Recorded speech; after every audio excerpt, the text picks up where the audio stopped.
is Stephanie Lee. This is my story of how I became who I am today in the spirituality world and how I kind of went down that road. I would say back in 2006, I kind of started my story with there had to have been I always thought there has to be something more than just getting up, going to work, picking your kids up from work, coming home, having dinner, going to bed, and doing it all over again and again and again and again and again. And I kept thinking, this is like being a lemming. It's like a lemming. You're just like, you're getting in the car, you're going down the same road every single day, blah, blah. And I kept thinking, there's got to be more to this. There's got to be more.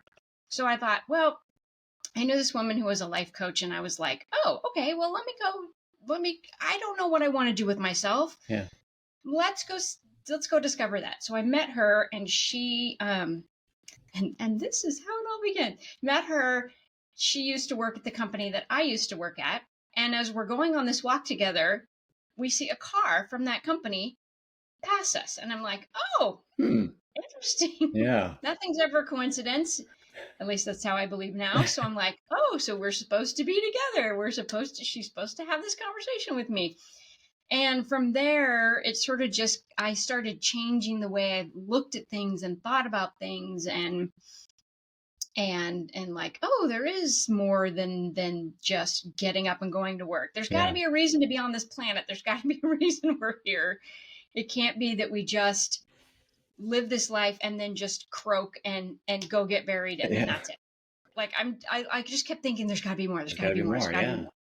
So then I went, a couple years after that, my then husband and I got a divorce, and then I really started to lean into the spirituality, and I became a law of attraction life coach. And I didn't really sell my services. I sort of used it for me to learn about more things and be more aware. And from there, I call myself the little hummingbird. I then went on to, I got my Reiki certification and wanted to use it on myself again. Did quantum touch, used it for me again. Kind of on this little journey. And then I was like, I really want to be a medium. I was like, laying in bed one night, watching TLC, watching Long Island Medium, and I'm like, I want to do that. That is how I can help people. That is how I can serve people. I can help them heal from their grief of their loved ones being gone. I can give them healing messages. I can do that. And my friend, so I'm telling my friend, and she's like, can you do that? Can you really? I'm like, I don't know, but we'll find out. If I can do this, but I am going to go on a little journey and find out. So I worked with a local woman, and I took a few sessions with her. And then I was like, I need more. So then I got online and found somebody that I felt comfortable with and took classes from him, and then took the second. It was like mediumship 1 and then mediumship 2. And mediumship 2 is definitely a lot more people who are training to be mediums. And then we went to a whole week-long class, and then you really are practicing like all week with all these different ways to practice. And then from there, it was just like, from there on, I was sort of like, oh, okay, I'm going to be in these mediumship circles, and I'm going to sell my mediumship services. And I gave and had some really amazing experiences bringing through spirit. Yeah. Stories that I can't make this stuff up. Like, I just can't. Like, you thought my message versus all these other mediums was the one. You picked me over because I said cherry flavored chapstick. And she's like, yeah, because I always have it with me. And I'm like, okay, well, I would have never known because I just heard it and I'm giving you the thing. And you're like, that's the one you picked. Out of all these messages, it was my message because of the cherry flavored chapstick. And I'm like, it just blows your mind. I didn't know she carried it with her every day. How would I know that? Like, I wouldn't know that. I'm like, okay, this is great. I'm glad that you found healing from that, because it was from her best friend who had passed quite quickly and was unexpected. So it was like, oh, this is your friend. And she knows that you have And that she injury. knows. She Yeah. knows that. So from there, I started, that was really eye-opening and really fun. And I mean, I read for animals came through. I didn't even know I was picking up on an animal. Like when you're first starting, for me, it was really hard to know, do I have a male or a female? That was hard enough as it was. Then do I have an animal? I have no idea. And you learn as you go. You kind of your mediumship changes. And then I started hearing a male name, so I knew I had a male. Okay, I have a male. The name was never right, but I knew I had a male. Yeah. So then I would know I have a female, right? So then it just changes also by some mediums just get auditory and sensation, some see things. I mean, and your mediumship changes for a long while you'll hear stuff, and then the next period of time you're seeing stuff. It's like they're trying to teach you all of the different ways that they can connect with you. Yeah. So I'm still doing that. I'm just not selling mediumship services anymore, which is fine, because I then became my little hummingbird, and I went on to learn and yearning to learn about past life regression. I took a class. There's two ways you can do past life regression. I can put you into a past life regression through hypnosis, or I can do a reading for you. I can connect into you and tell you about a past life you've had. So this class was, I'm connecting with somebody else just to learn how it works. Like I didn't even know if I could do it or not. I mean, I was like, well, if I can become a medium, I can do You can do this too, yeah. But it was not it's just same. different. It's just different. When you connect with spirit, you're connecting up this way. When you're connecting with someone, you connect with their heart. Yeah. It's just it's a total different connection. And so there was, I think, like maybe 6 classes maybe, and there was like 6 people in the class. So we go through this class, and I'm just not getting it, and I'm thinking, oh my God, I can't get this, I can't do it, I don't know. Of course, then the last class comes, the very last class, and I'm like, I've got it, it's the last class, and I'm like, man. And I'm giving this woman this reading. We were supposed to pick out one thing that they brought with them from their past life to this life, one lesson they were supposed to learn, and then what was their occupation in the past life. And so I said, well, I saw immediately, I didn't even close my eyes, I saw a leg and a foot, and it was like a kind of like a damaged foot kind of on its side. So like she was walking a little funny. And I saw that she was like a barmaid, and people were teasing her, but she had to work. So she had to keep going because she had to make a living. Yeah. But they were teasing her because she walked with a limp. So we get out, and I tell the lady this, and she goes, I've had 12 surgeries between my foot and my leg in this lifetime. Wow. And I am bawling because first of all, I got it right. Yeah. And second of all, I felt like I was saying something about her, maybe that she didn't want the rest of the class to know. Yeah. Like I was giving away her secret, which she was fine. Like she was fine with it. It was amazing. It's like, I was like, okay, now I need more. I need to do more of this. And you just start to realize like what kind of connection there is to like the possibilities, I should say, like for connections to people, you know, right? Yes. And I just needed to, I don't know, I was craving it. So then it took a while till I got to the next step of like, okay, what am I going to do with it? I really want to do this. What am I going to do? What am I going to do? What am I going to do? And then I went on vacation with my husband, and we were at this like little cabin that had all these spirituality books in it. And I was like looking for something to read. And I'm like, I've read that. Oh, together in many past lives together. And of course, the book was like this then, and I had to finish the whole thing before the weekend ended because we were going to leave, and then I wouldn't be able to finish the book. And it was a fascinating story about couples and how they were different. Like in some lifetimes they were the male, and sometimes lifetimes they were the female. And then what what the karma was with each lifetime. Like, oh, I let her die. Oh, I watched him die or whatever. And then you kind of get this back and forth understanding of their karmic contract with each other. And that was fascinating. So after that, then I said, okay, I really want to become a past life practitioner. And how do I do that? And I searched and searched and searched and searched, and discovered that through hypnosis, getting a hypnosis certification, past life regression was part of that whole program. And I'm like, great, now I can have two things. I can help people with hypnosis, and I can help them with through past life regression. So I was like, oh yeah, let's do this. And it was all in the pandemic. So it was all online, just like this. Just kind of sitting there. Yeah. Just soaking it all in. Yeah. Taking it all in, hypnotizing people, doing that, going through past life regression, all these. Then, of course, I wanted more. So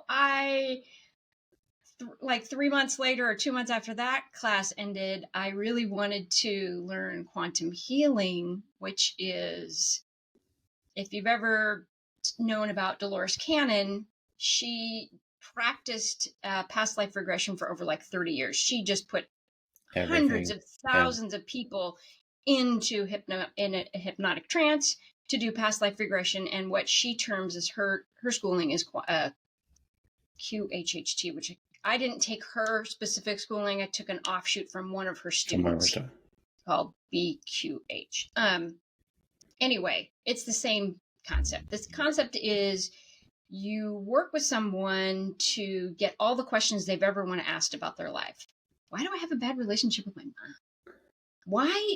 Why did in 5th grade I have to sprain my ankle? What was that about?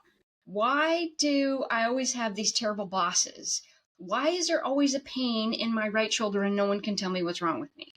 Why, like, whatever, right? And like woo-woo stuff, like, why did I feel like someone was always watching me in our house when I was 5, right? Or whatever. Any question you want to ask, we write it down, we get it all pretty and nice, and then I put you in hypnotic trance.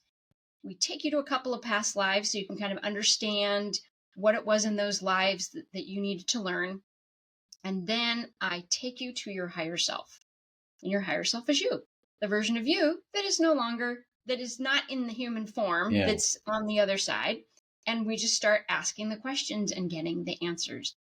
And it is transformational for these people to get the answers and do the healing in the body, because we can ask for healing. Are there any emotional blocks in the body? Yes. Where are they? Oh, they're at the liver. Okay. Can we remove that?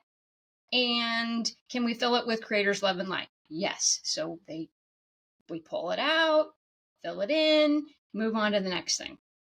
It's just the most fascinating work. My whole goal, I think, with the whole thing is probably to do the work that was in the book that I really kind of started down on the path with. It would be really great to be able to work with couples and do the same thing that this other person did to get their stories and to get their life, to get their past lives and see how they're related, and did they have many past lives together or not, or how did their karmic reaction work, or all of that. So to me, that would be like, oh, that's the next step. That's I want to write a book, with all of these stories and all of the things that happen to people when they're with their soul families and the contracts that they have with each other.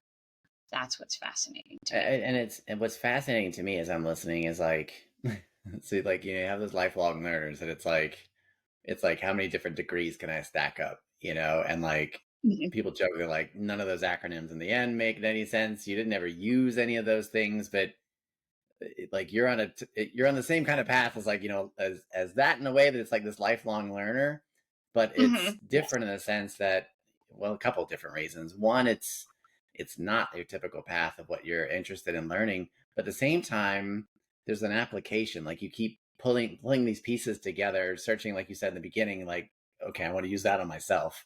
And like, how many times are you going, to get a master's or an MBA or, whatever, and you're using it on yourself. No, you're trying to sell that to somebody else. Whereas Right. yours started with, okay, how do I I heal want myself first? And then this is incredible. This is interesting work. How do I do that for others? right. Where does that come from, you think? I mean, is there, Oh if my you not, gosh. as you're exploring other people's pieces and pulling out their past, have you pulled out your own pieces and gone, no wonder why Why I'm did I interested in choose? this, you know? Why was I interested in Yeah, this? I mean, you use the word like wishy-washy, and I feel like that's the first thing when you say the word medium. It's like, yeah, no, okay, I'll sit here for this ride, but this isn't going to make any sense. But like you took that and said, no, this makes a lot of sense for everything, and found like these real world Mhm. applications in the sense that, like, okay, how do we're talking about healing people anyway and emotions. This is part of that, you know? Well, I think that people I think that there's a big fear. I okay. I just want to stress this is my belief. This is what I've studied, and other people do not have to believe this. People Yeah. have kind of come for me for some of this. When I say, like, you choose your family, you choose your soul family, you choose where you're going to incarnate, what are you going to go to Asia, are you going to go to Europe, are you going to come here, where are you going to incarnate, right? Yeah. And I think that I really wanted to help people understand that they don't just die and get buried. Yeah. Like that your soul lives on. You are energy. You cannot be destroyed. You're just in this human form, and you don't realize that you chose to be here on earth. Yeah. Yay. And you're probably like, why did I choose this? Why did I choose? Yeah. So for me, it's just making people aware that their loved ones are not gone. They surround us all the time. It's like one of my teachers said, you're in the kitchen and they're in the dining room. You can't They're there. You can't see them per se, Yeah. but they are with you. They are with you, and you just have to be open to seeing them Yeah. being there. Like, you need to talk to them and they can hear you, and then you can ask for clues. Like I tell people, if you want to connect with someone on the other side, say, okay, this is the symbol I want to see. When I know I need you to be with me right now. I'm having a hard time. Okay. Our connection clue is going to be sunflowers. Okay. And whenever I need you, I want you to show me a sunflower. And that doesn't mean that it's summertime and I'm going to see them in someone's garden. That means it could be on a piece of paper. It could be in a magazine. It could be on a billboard. It could be on a license plate. Yeah. It could be in a song about sunflowers, right? So you just have to be open to seeing that they are around you. Yeah. And I just want people to know that they are here, that there is no, I truly believe from what I've learned that there's no hell. You're just going to heaven, and you're learning your lessons on the other side, and you're learning your lessons on this side, and you will always be who you are. This Interesting. energy in this body is who you are. And I want people to know that, because Yeah. imagine if everyone knew, okay, you were born and everyone's like, okay, we know we're going to die and we'll see each other again. Okay, great. Let's go on. Let's Let's go get on. moving, You'd be right? high. Really huge weight lifted off, right? Right. There would be like less worry in the world. Yeah. Are they okay? Are they, did they pass all right? Are they still hurting? I mean, Yeah. none of that. You cut all that out. Yeah. That's gone, right? And there's no, I'm so depressed because they're not here anymore and I can't live my life. Like, not gone. First of all, they don't want us to be like that. Yeah. They want us to keep Yeah. going and living and doing, because we have work to do here. Yeah. So for me, it's just like knowing that our loved ones are still with us. Yeah. And they will always be with us, and they will be there to greet us when we cross over. So you will see them again, and you will have many more lifetimes with them, because they're probably part of your soul family anyway, and you're just going to change roles. I'm going to be your dad, you're going to be the mom, you're going to whatever, right? So imagine if our world was like that, if everyone believed that way. But if everyone believed that way, it also would be kind of boring. It's good to have contrast. Yeah. when you look at the like these stages of grief, like does this fit into our like our I hate to say the word normal, but does that fit into like the normal path of these stages of grief that we all supposedly go through in one pattern, or is this like an added stage that we're just not? And you said like we're not embracing, that we're not like aware of, or some version of that. Where do you see this whole I think you're concept? just not aware of it. I think Yeah, I mean, you're still going to go through all those stages, but if you were aware, if you were like, you know what, I'm going to see them again, it's going to be fine. And maybe it's different for me because I'm a medium and I sit in mediumship circles twice a week. And like when my grandmother passed, I'm like, I know she's going to come through and I'm going to hear from her. yeah, And it's going to be great. I know. yeah, And I always know she's around me. When I get in my car, there's a certain song that I associate with her. And when I get in my car and I hear the song, I'm like, hey, Grandma, thanks for being with me. Thanks for Like, being I with me. just know. Like, I just have this inner knowing, and it just makes me feel comfortable that I Yeah, know she's around. And maybe that's because I do get messages all the time from my loved ones yeah, because I'm around so many mediums. To me, maybe, it's different. And maybe that's maybe not a good thing. Maybe, I don't know, yeah, because I do have the access to it all the time. But I can also teach people that, yeah, you can get a reading too. yeah, And you can hear from your loved ones too. And that can provide healing for you to yeah, then go, okay, they're all right. I'm all right. Everything is said that was supposed to be said. Now I can move forward and yeah. know that they're with me. And it kind of helps you move past, the denial phase of it. That Right.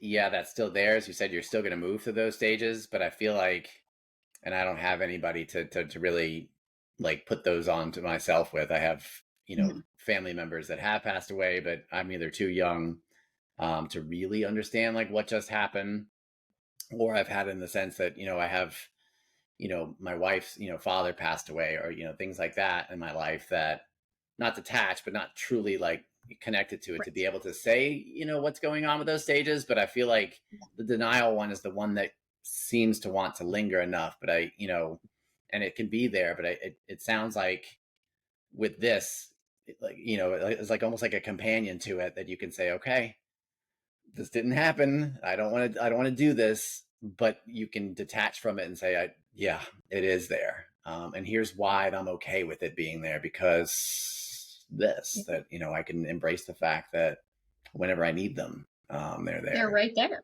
Yeah. They're right there. You just have to start connecting with them. Yeah. You just start having conversations with them. Yeah. And that's the fun thing about what mediumship, some mediums will say, hey, have you been talking to her or him in the shower? And they're like, yeah. Well, then keep doing Then it. keep doing it. Yeah. Like just keep doing that. And because it'll also just keep you going. You Yeah. want to keep moving forward. Do not stay in that stagnant place of worry and exhaustion and depression. And yeah, just keep going. Yeah. And maybe the other thing I think about a lot is, what is that contract that you had with that person? So Yeah. say if someone in your life that was your age, close to your age, has passed. It was a really good friend. Had a couple of clients recently who are like, I keep losing my best friends, right? Why is it? I said, well, it could be the contract that you had together. It was their time to go early so that you could learn, as the one that's left behind, how to move forward without them. Yeah. It was your time to be alone. It's your time to grow. It's your time to try new things without me. Yeah. That's what the contract is between the two of you. There's lessons in it all. Oh. So just think of it like, or I think about couples who one of them has passed a little too early than the, and you think, oh, and I think, well, hey, what if, like, again, you have been together in many lives, and in the last life, you went first. Yeah. Because you had to learn the lessons how to be without that person. We don't know. I mean, you can find out during one of my sessions, like, why did he have to pass early, right? But we don't know right off the top of our heads when they passed. But if you look at it that way, maybe there's a lesson I'm supposed to be learning without this person. Yeah. Maybe there's experiences I need to experience without this person. Maybe I need to find other people to connect with. Yeah. So you just never know. Where you began there then with, walking with your friend and seeing the signs and, started this whole spiritual lifelong journey that you're on, where do you feel you're at now? Do you feel like you've gathered more pieces to I was just writing a list. Here's all the other things I want to learn. I'm still this huge hummingbird. Yeah. I'm just constantly wanting to learn. There's a thing called quantum numbers, and there's the Akashic records. In the class I did take about where I found the lady with the bad foot, he took us on this spiritual journey to find our Akashic records, and I couldn't get there, and again, it was the last class. I got there, and I opened the book, and I'm like, there's no words, and I'm like, oh. I'm so close, but I'm just not there. There's just so many other modalities that I'm like, oh, I want to learn this. So I want to learn that. I have a list going. And that's beautiful. I mean, that's a beautiful list to have. It's so much fun. That's the thing. And the funny thing is, the more I learn, it's kind of like just a different way of doing what you're doing. Yeah. Like when I had my first past life regression session, when someone put me into a past life during our hypnosis classes, I was like, this is just like mediumship. I'm seeing all the things that I would see. Yeah. I know exactly. I'm here. She's like, where are you? I'm at the beach. She goes, move forward. Okay. I say, I'm running through the town. I have a gun in my hand. Like I was a gangster. I've always kind of felt like I was a gangster. So I'm very attracted to menswear. This is very strange. All right. Okay. I love a man in a really nice suit. Could be double-breasted, could not, could have a a handkerchief, could not, had really nice shoe, like the whole thing. I love it. Yeah. I'm like, where does this come from? Was I a man in a past life? Well, yes, I was a gangster in the 1920s or whatever, running around with a rifle trying to kill somebody. Okay. That is nothing about who I am today. About who you are, right? Except for the suit. Except for the fact, right? There's one little piece. Right. So when I was going through this, it was like, this is just like mediumship. And then I put a friend who's a medium into a past life regression, and she's like, is this what it is? And I go, this is what it is. It's like mediumship. And she's like, it is, because I talked to them the entire time through it. Yeah. So you can still hear me. It's just like we're having this exact conversation right now, except your eyes are closed and you're really relaxed. And it feels so good. And so you're so relaxed, your eyes are closed, and we're having a conversation. So she was like, is this what it's like? And I'm like, this is exactly what it's like. Yeah. It's amazing. The feeling is so great. I always want to be in hypnosis. It's so relaxing. It's so just like, oh, I have nowhere to go. I have nothing to do. I have nowhere to be except just right here. Just right here, right now. Beautiful vision in front of me. So beautiful. Yeah. Well, thank you. It's amazing. Thank you for sharing your story. You're welcome.